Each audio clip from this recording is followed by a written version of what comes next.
Scroll on to the next video on the planet. This is a desert huntsman spider, and we're feeding him a superworm today. Along with the mini huntsman, these guys have relatively weak venom. If you don't want to see him eat a superworm, you might want to scroll on to the next video. I'm going to move that worm right in front of him so then the worm doesn't end up getting away by digging down into the soil. A spider can dig too, but he's not going to dig after him. Oh, shit!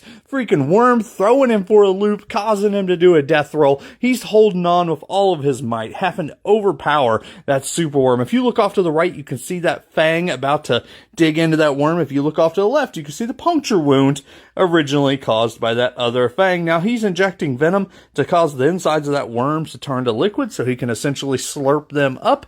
He will just leave a dry worm casing when he's done. If you look up there at the top, you can actually see his eye reflecting back into the camera because spiders do have eye shine. Oh shit, round 2 with the worm. Worm's still putting up a big fight. I know this is sad to some people, but these worms are literally bred to be food for reptiles and arachnids. So this worm's about done, pretty much finished. I do have quite a few of these desert huntsman spiders, so I do want to try to breed them someday, but I'm a little worried that the males might get eaten by the females because, needless to say, they can run like 3 miles an hour. It's going to be hard to be the wingman for such a quick freaking spider and keep him safe. But if you want to see that, make sure you go ahead and hit that follow so you don't miss.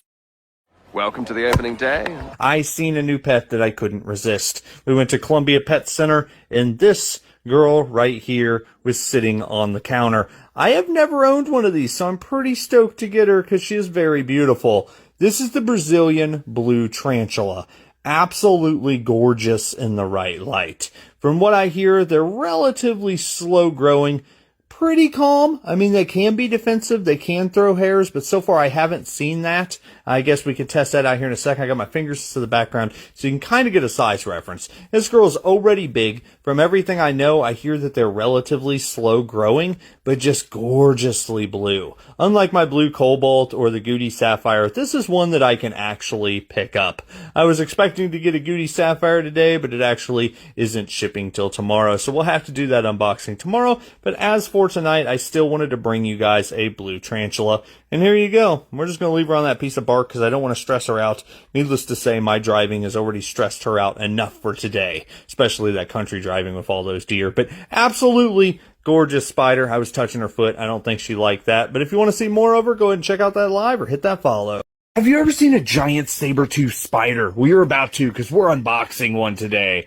You know, that's probably not really what they're called, but I feel like since I'm like one of only 2 people in the U.S. to own one of these as far as I know, I feel like I should be able to call it anything I want to. But you know, if you want the real name, this is actually a Vietnamese Red SunSpider, or camel spider, or even wind scorpion, if you want to call that. Now, theoretically, they're not, well, not even theoretically, actually, just based upon science, these are not spiders or scorpions. They're what's called a solarfuge. And what's cool about solarfuge, there's about 1,000 different species worldwide, and almost every single one of them come from very dry, arid environments, except for this one. This one's very unique because he comes from the jungles of Vietnam.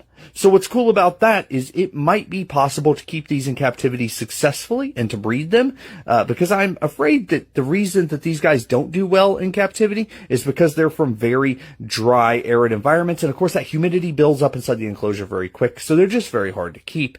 But if this guy's already from the tropics, we might stand a chance. He's biting the container that he was shipped in, so I'm not so sure that putting him in my hand is my best option, but I really want to say that I've held this guy.